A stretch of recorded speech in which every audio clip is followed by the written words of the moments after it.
Bumili tayo ng mustasa. Ayan. 1/4 ay 30 pesos. Ay, ang ganda ng kalabasa. Shipping. Ang ganda ng kamatis. Ayan. Ayan. Bibili ulit kami ng isda. Ano isda mo, Che? Yan na lang ang goal. Dalaga. Ah, dalaga. Dalana. Hiwas. Dalaga, hiwas. Ano to, tambakol? Tambakol. Saka mga karni-karni. Oo nga. Yan, kukuha lang po ako ng malunggay sa kapitbahay. Marami po diyang gulay. May malunggay, may tabasang kamote, may alokbate, puti, pula. Ayan mga musi guys, pwede kayo diyang kumuha. Meron din tanim diyang papaya. Ayan, tara, kuha kayo dyan. Pwede diyang kumuha. Basta magpapahalam kayo sa puno. Joke.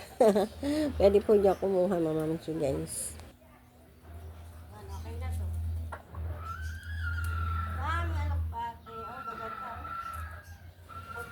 Nagsain ko na rin po si Papsi habang ako'y magluluto.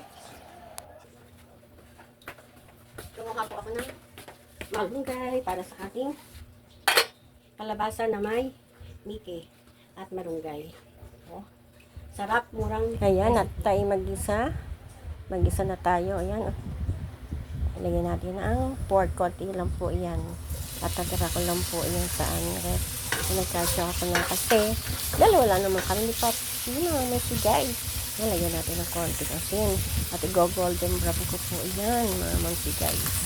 Pagkatapos na golden brown, nilagay ko na din po ang sibuyas at bawang. Ayan, hali-haliin lang po natin. Lagyan natin ng patis.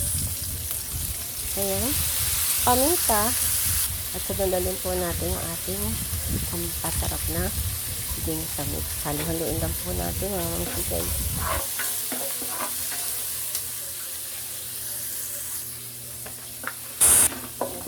Ang ating kalabasa. Halo-haloin lang po natin hanggang mag-mix. And then, ilagay ko na din po dyan ang sili na ba. Lagyan natin ng tubig para po lumambot ang ating kalabasa at yung karne baboy. Takpan po natin hanggang 10 to 15 minutes.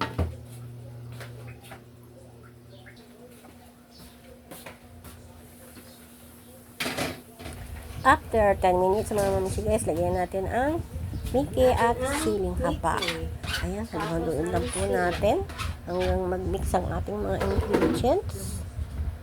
Miki na may kalabasa with malunggay. Oh, sarap nito mga mamisi guys. Konting puno lang itong ating miki. Okay na to.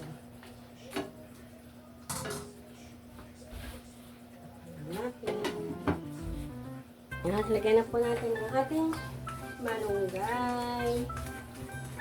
Malunggay.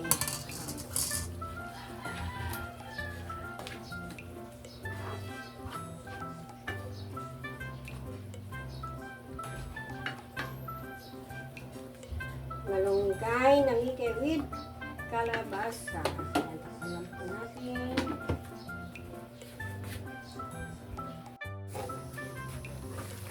Wow! Luto na ang ating kalabasa na may miki at malunggay. Oh! So yummy! Murang-murang ulam. Okay na po.